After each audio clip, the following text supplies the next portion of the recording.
Praise the Lord. Jail से जल्दी आने वाला प्रभु यीशु मसीह के अति पवित्र नाम में सब पवित्र लोगों को मसीह बदना देता हूँ। प्रभु की बड़ी अनुग्रह है। प्रभु ने और भी एक दिन हमें ध्यान दिया।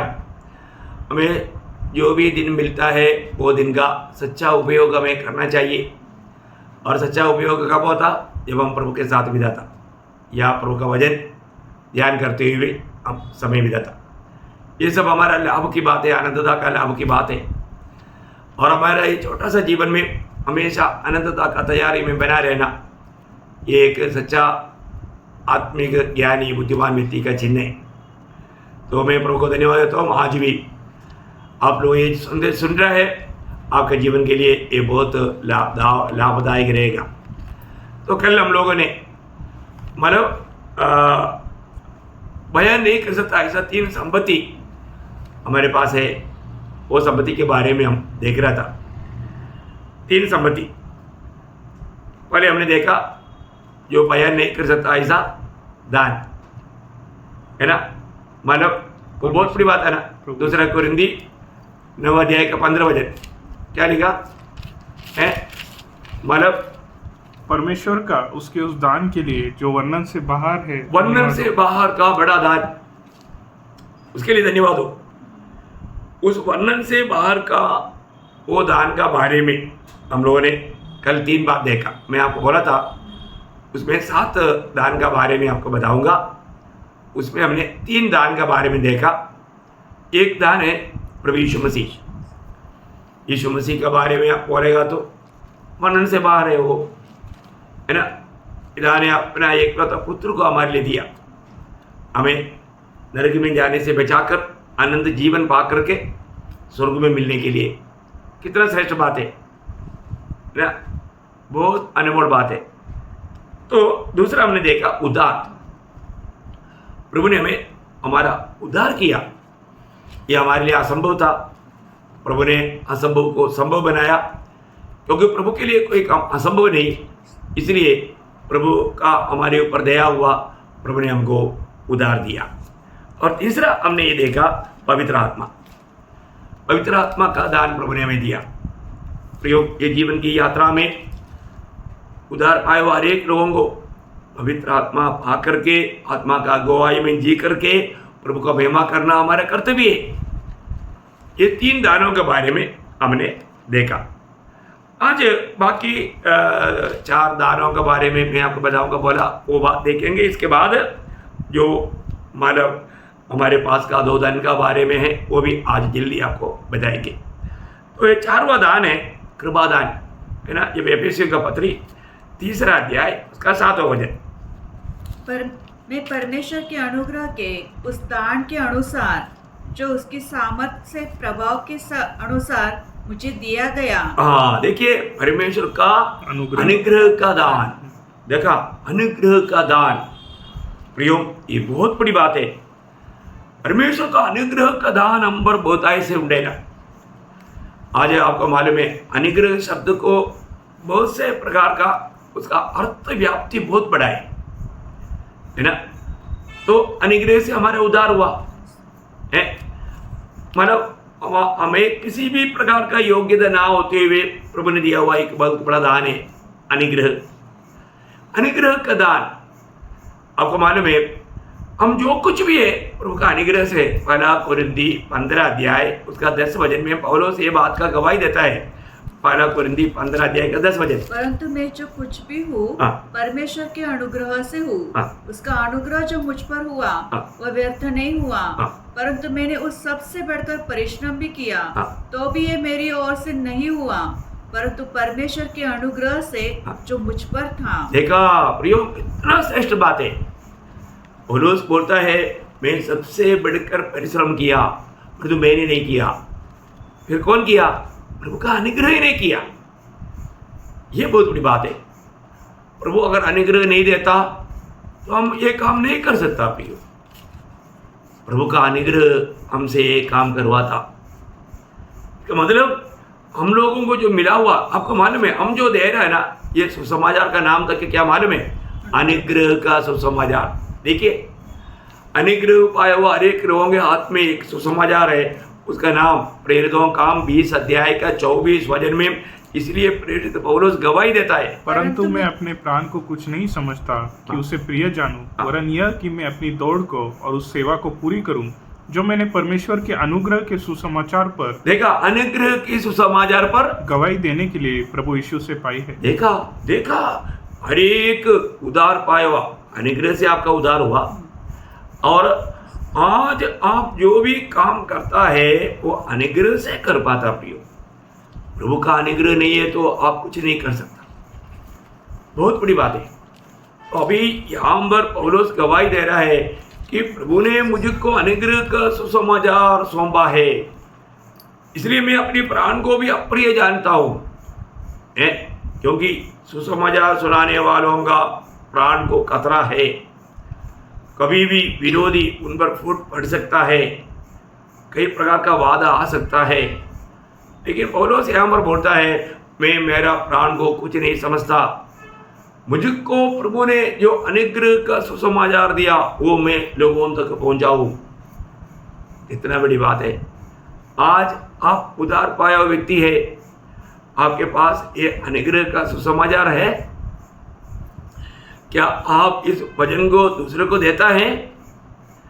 क्या अपने प्राण बचाने के लिए मेरा प्राण का हानि होगा समझ करके ये सुसमाचार आप किसी को नहीं बताता? प्रियो, आप विश्वासियों की नहीं, आप विश्वासघाती है।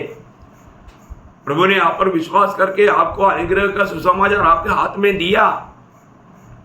ये सबको देना, ये सबको बांटना हमारा कर्तव्य है। प्रियो, चाहे उसके लिए हमें अपना प्राण भी उंडेलना पड़े, उसके लिए हमें तैयार होना चाहिए। उसके लिए प्रभु ने हमको चुना, बुलाया, अलग किया। आज हम कहाँ पर खड़ा है ना? जब रोमियो 5 अध्याय का दूसरा वचन में हम देखते हैं कि आज हम कहाँ पर खड़ा है, जिसके द्वारा विश्वास के कारण उस अनुग्रह तक जिसमें हम बने हैं। मतलब हम आज खड़ा है कहाँ पर? अनुग्रह में। हम अनुग्रह में खड़ा है। प्रियो, इस जीवन की यात्रा में हमें अनुग्रह चाहिए। हम लोग इस अनुग्रह प्राप्त करने के लिए अनुग्रह के उस सिंहासन के पास हमेशा आ सकता है और प्रभु से प्राप्त कर सकता है। आपको मालूम है, जब इब्रानियों 4:16 में वहाँ पर लेखक बोलता है, इसलिए आओ हम अनुग्रह के सिंहासन के निकट यह बांधकर चले कि हम पर दया हो और वो अनुग्रह पाए जो आवश्यकता के समय हमारी सहायता करे। देखा, हमको जो भी जरूरत है उस समय में हमको क्या चाहिए? अनुग्रह चाहिए। और अनुग्रह है वहाँ पर हम विजयी है, अनुग्रह नहीं है हम हार जाएगा। हमको अनुग्रह चाहिए प्रियो, अनुग्रह चाहिए। आपको मालूम है, प्रेरित पौलुस बहुत वेदना में था। उनको शरीर में कुछ आ सके नहीं, वेदना का बात था। जब दूसरा कुरिन्दी 12 अध्याय का 7 से 9 तक का वचनों में, इसलिए कि मैं प्रकाशनों की बहुताई से फूल न जाऊं, मेरे शरीर में कांटा चुभाया गया, अर्थात शैतान का एक दूत कि मुझे घूंसे मारे ताकि मैं फूल न जाऊं।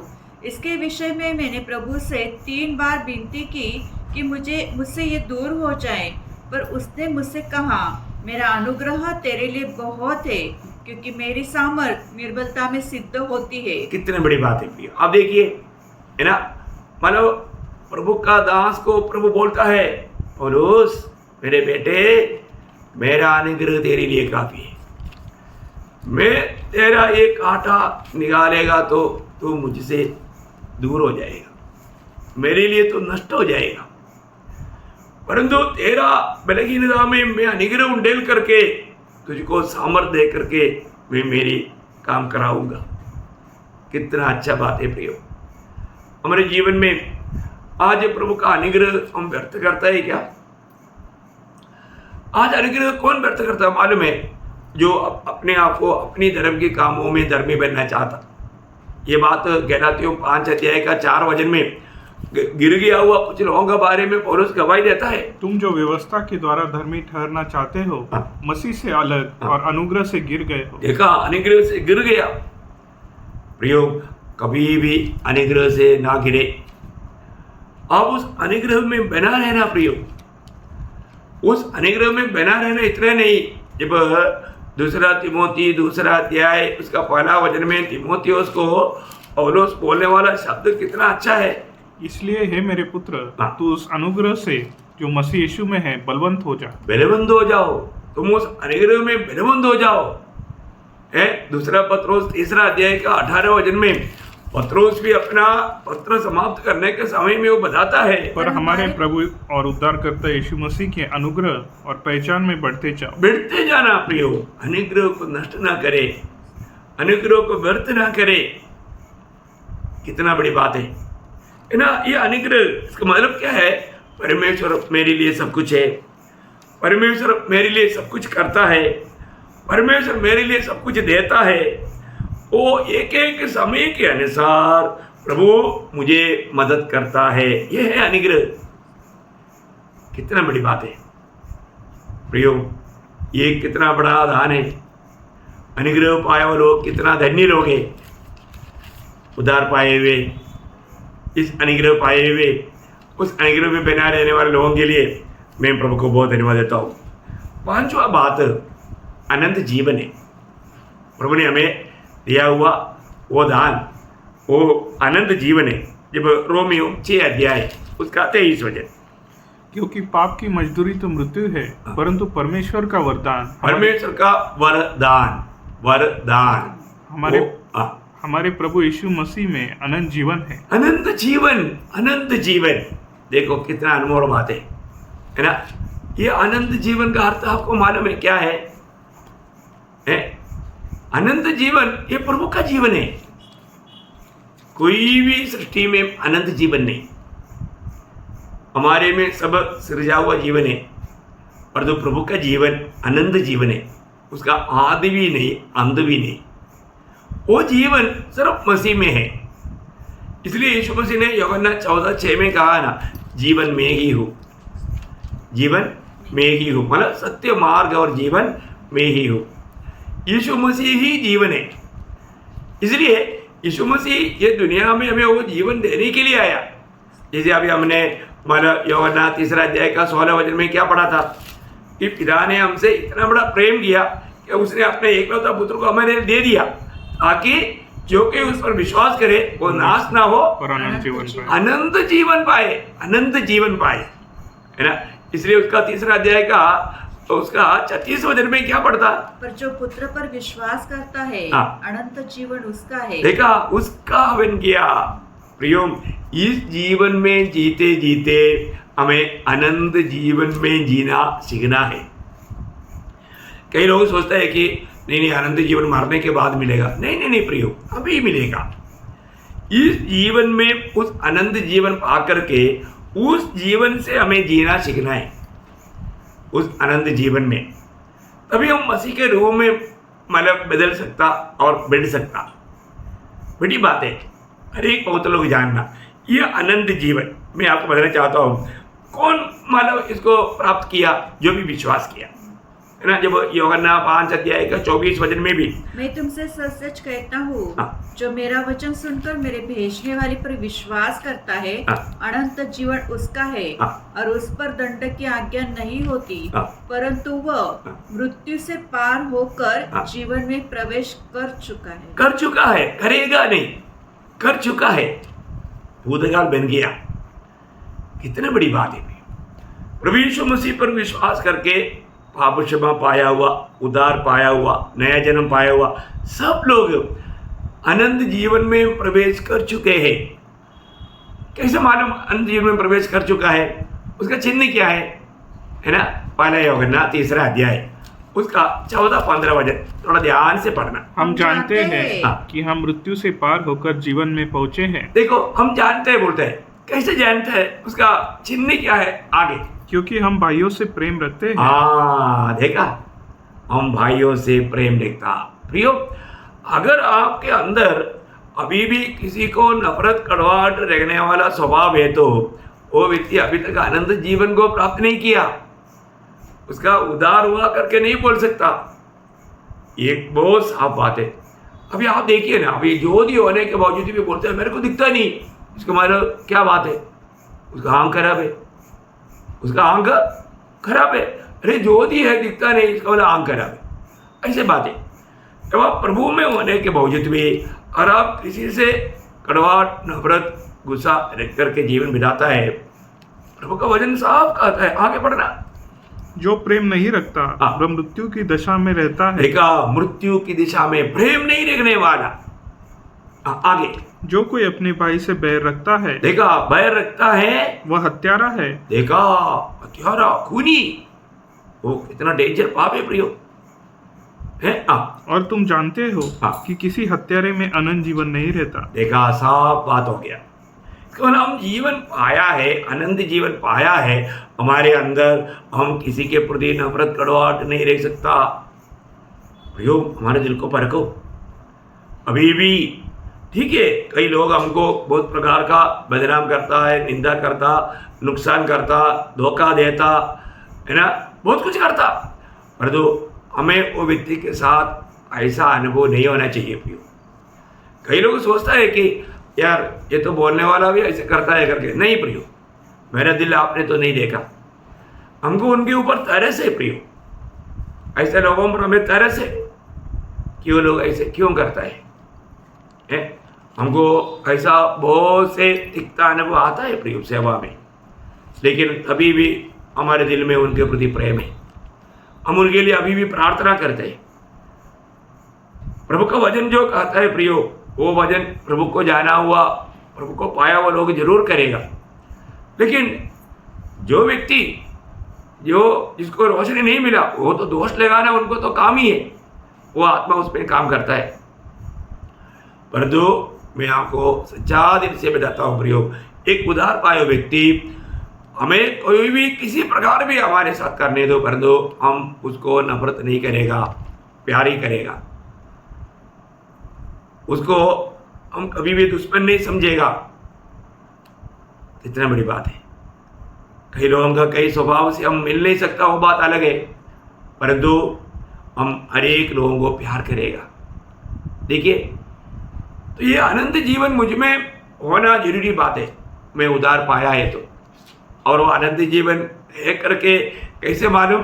क्योंकि यीशु मसीह मुझ में है ना। वही पहला योगना 5 अध्याय का 11 से 13 वचन पढ़ो। और वह गवाही यह है हाँ। कि परमेश्वर ने हमें अनंत जीवन दिया है, हाँ। और वह जीवन उसके पुत्र में है।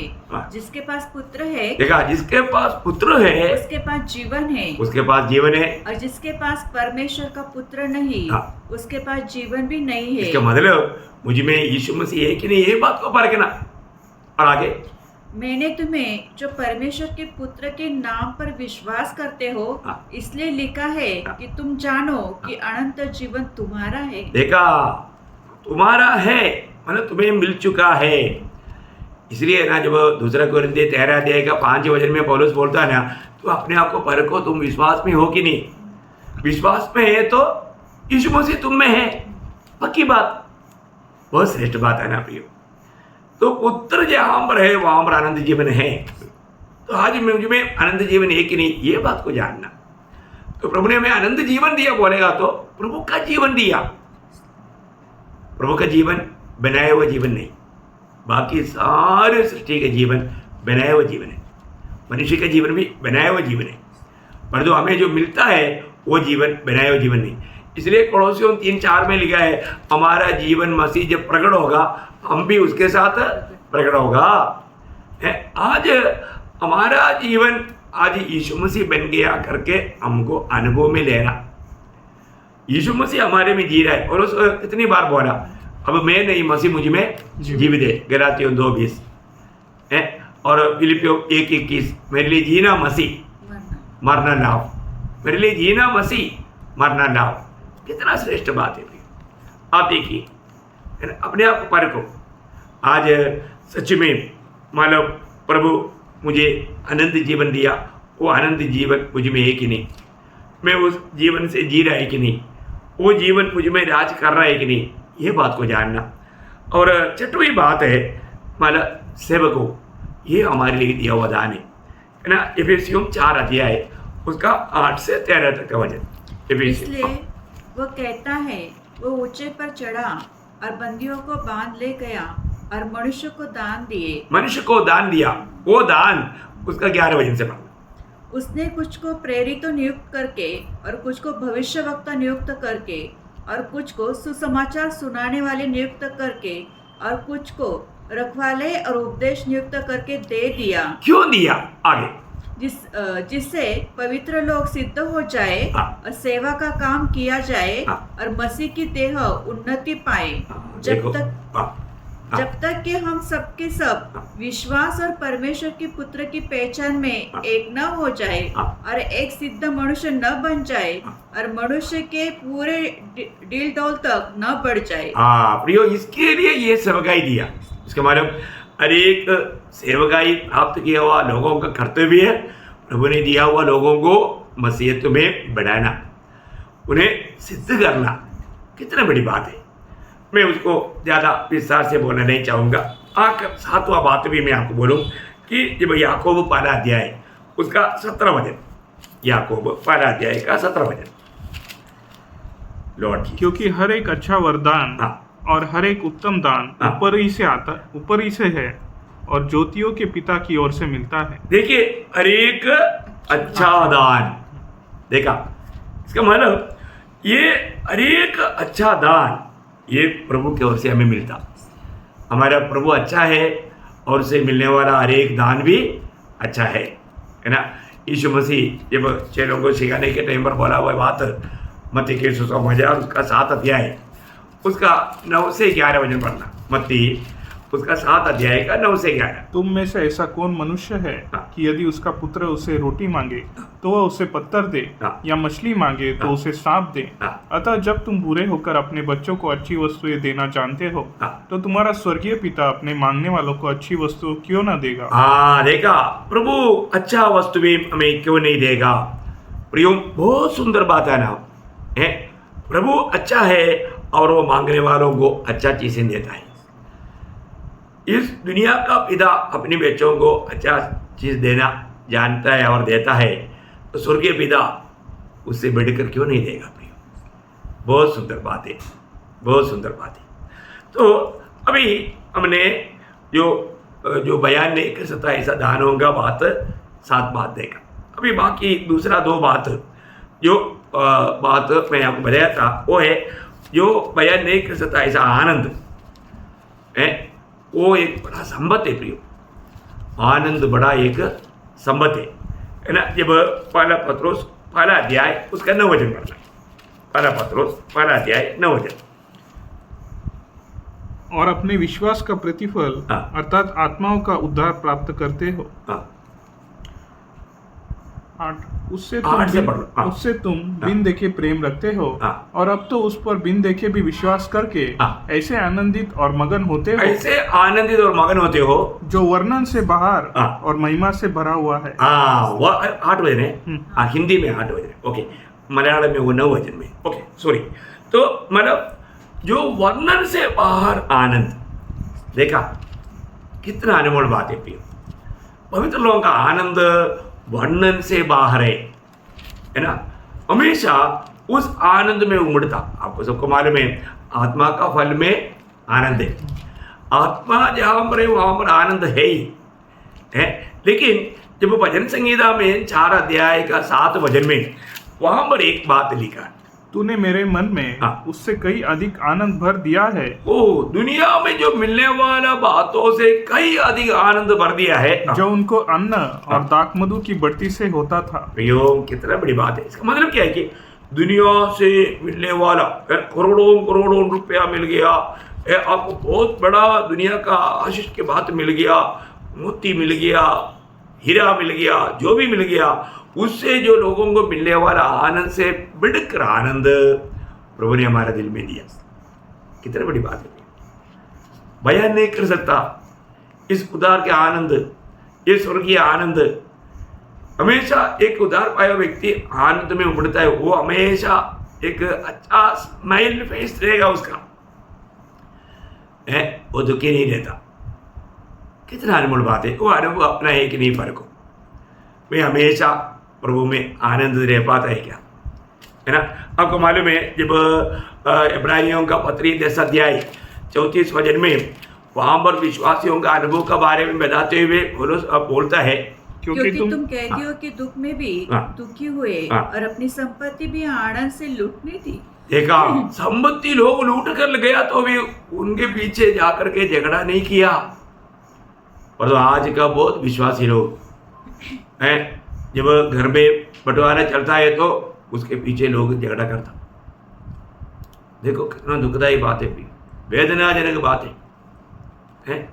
हमें ये बात को परखना है अपने जीवन में।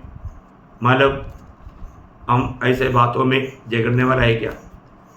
अभी यहाँ पर उन लोगों ने अपने संपत्ति भी लूट कर गया, उन्होंने आनंद से उसको छोड़ दिया। आज हमारी अवस्था क्या है? प्रियो प्रभु मिल गया तो उसको सब कुछ मिल गया।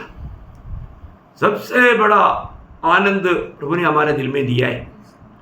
पुराने नियम का हबक्कूक दिया हुआ गवाही आपको याद है, हबक्कूक 3 अध्याय का 17-18 वचन। क्योंकि चाहे अंजीर के वृक्ष में फूल न लगे और न दाखलताओं में फल लगे, जलपाई के वृक्ष से केवल धोखा पाया जाए और खेतों में अन्न न उपजे, भेड़शालाओं में भेड़ बकरियां न रहे और न थानों में गाय बैल हो, तो भी मैं यहोवा के कारण आनंदित, देखा मैं यहोवा के कारण आनंदित और मगन रहूंगा और अपने उद्धारकर्ता परमेश्वर के द्वारा अति प्रसन्न रहूंगा। कितना बड़ी बात है, अति प्रसन्न रहेगा, वो चेहरा चमकते रहेगा।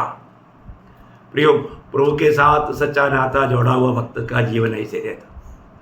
इसलिए देखो ना कितना कष्ट तकलीफ में गुजरा हुआ प्रेषित पौलुस फिलिपियों 4:4 में क्या बोलता? प्रभु में सदा आनंदित रहो, प्रभु में सदा आनंदित रहो। मैं फिर कहता हूँ आनंदित रहो। देखो प्रिय बार बार उस पत्र में 18 बार उड़ा करके प्रेषित पौलुस कहता है आनंदित रहो। बहुत बड़ी बात है प्रिय, हमें ये बात को जानना। आज मैं प्रभु में आनंद दे क्या है ना, वर्णन से बाहर आनंद प्रभु ने हमारा दिल में रखा है, डाला है। कितना अद्भुत बात है प्रियो, कितना बड़ा संपत्ति है। लोग आनंद के पीछे इतना पैसा खर्च करता है, लेकिन थोड़ी समय का आनंद के बारे में उसे भी भयंकर निराशा में दुख में गिर जाता। वेदनाजनक बात। आनंद के लिए कई लोग पिकनिक जाता, शायद वो यात्रा में वो लोग में बहुत लोग मर भी जाता। वो आनंद का सही मार्ग नहीं था। प्रियो प्रभु हमें आनंद देता, वर्णन से बाहर आनंद। ये आनंद उधार पाए हुआ हर एक लोगों को प्रभु ने दिया हुआ है। कितना बड़ा संपत्ति है। आखिरी बात भी बोल करके मैं ये विषय को समाप्त करना चाहूँगा। जब 2 कोरिन्थी उसका 12 अध्याय उसका 2 से 4 वचन। मैं मसीह में एक मनुष्य को जानता हूँ, 14 वर्ष हुए कि न जाने देह सहित न जाने देह रहित, परमेश्वर जानता है। ऐसा मनुष्य तीसरे स्वर्ग तक उठा लिया गया।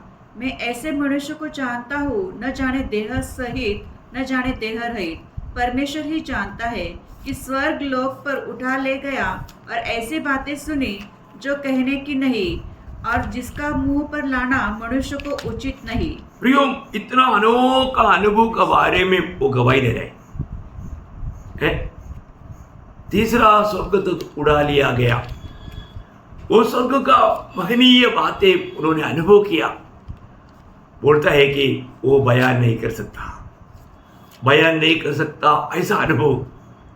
देखिए एक ऐसा प्रेषित पौलुस स्वर्ग में गया है, वो एक मनुष्य को जानता हूं करके जो बोल रहे हो अपना ही खुद की बात बोल रहे हैं। लेकिन आपको मालूम है जब एक बार नुसरा में वो जब भजन सुन रहा था उधर गया था, तब वहाँ के पेड़ से एक लंगड़ा व्यक्ति को उन लोगों ने चंगाई दिया है ना। जब प्रेरितों का 14 अध्याय उसका 8 से 18 पढ़ना। लूसरा में एक मनुष्य बैठा था जो पांव का निर्बल था। वह जन्म ही से लंगड़ा था और कभी न चला था।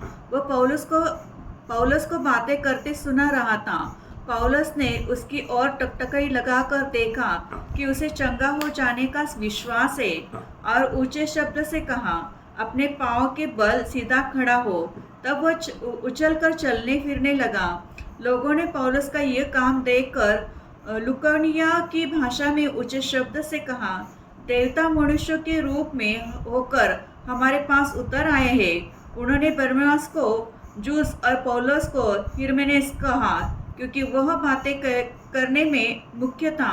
जो उसके उस मंदिर का पुजारी जो उनके नगर के सामने था, बैल और फूलों के हार फाटके पर लगाकर लोगों के साथ बलिदान करना चाहता था। परंतु बरनबास और पौलुस प्रेरितों ने जब यह सुना तो वो अपने कपड़े फाड़े और भीड़ में लपके और पुकार कर कहने लगे, हे लोगों, तुम क्या करते हो?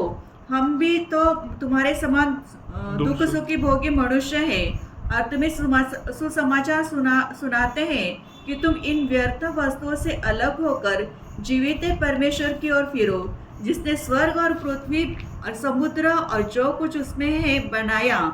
उसने इन बीते समय में सब जातियों को अपने अपने मार्ग में चलने दिया, तो भी उन्होंने अपने आप को बेगवाह न छोड़ा, किंतु वह भलाई करता रहा और आकाश से वर्षा और फलवंत ऋतु देकर तुम्हारे मन को भोजन और आनंद से भरता रहा।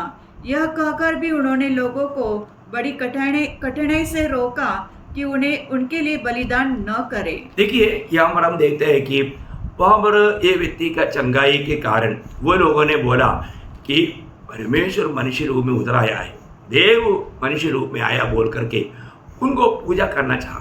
अब देखिए, बड़ा मुश्किल से उनको रुकाया है, लेकिन थोड़ी देर में क्या हुआ उसका 19 वचन। परंतु कुछ यहूदियों ने अंतकिया और इकुनियुम से आकर लोगों को अपनी ओर कर लिया और पौलुस पर पथराव किया और मरा समझकर उसे नगर के बाहर घसीट ले गए। देखा, वहां पर हम देखते हैं कि अंत्योकिया और इकुनिया से आया हुआ यहूदी लोगों ने उनको जल्दी भरमाया। अभी तक देव बोल के पूजने के लिए तैयार था, वो लोग अभी पथराव किया। देखा मनुष्य कितना जल्दी बदल जाता, और वो मर गया बोल करके टी-शर्ट करके लेकर गया। ये समय में प्रभु ने उसको तीसरा स्वर्ग तक के लेकर गया। देखा भाई, वो वापस जीवन पा करके प्रभु का गवाह बनते गया। प्रियो, ये अनुभव बयान से बाहर है, बयान से बाहर। ऐसा कई अनुभव कई रीति में मेरे और आपका जीवन में जरूर रहेगा। मैं भी आपको ऐसा कुछ अनुभव जो बयान से बाहर का कई अनुभव प्रभु के ओर से जो मिला, मनुष्य को समझना कठिन है, ये बात बता सकता है। मैं आपको बताना चाहता हूँ प्रियो, ये सब एक संपत है। हमारे जीवन में प्रभु देने वाला एक एक अनुभव एक बहुत बड़ा संपत है। इसमें हमें संबंध होकर के प्रभु का गौरव करना। तो प्रभु को धन्यवाद हो। ये तीनों प्रकार का संपत्ति एक सच्चा आत्मीय जीवन में पुष्टि के साथ प्रभु का सेवा करने का कारण बन जाता है। तो मैं प्रभु को बहुत धन्यवाद देता हूँ। ये तीनों प्रकार का संपत्ति आज मेरे पास है कि नहीं, ये बात मुझे सुनने वाला सब लोग परखेगा तो अच्छा है। प्रभु ने हमें दिया हुआ जो दान है वो वर्णन से बाहर है। प्रभु ने हमें दिया हुआ आनंद है वो जो वर्णन से बाहर है, बयान नहीं कर सकता। और हमारा अनुभव जो है वो भी बयान से बाहर है। तो इस प्रकार का संबंध यदि हमारे पास रहेगा, हमारा आत्मीय जीवन हम बहुत पुष्टि के साथ रह करके प्रभु का भक्ति कर पाएगा। तो प्रिय वचनों के द्वारा आप सबको बहुत आशीष दे, प्रभु को महिमा मिले। आमीन।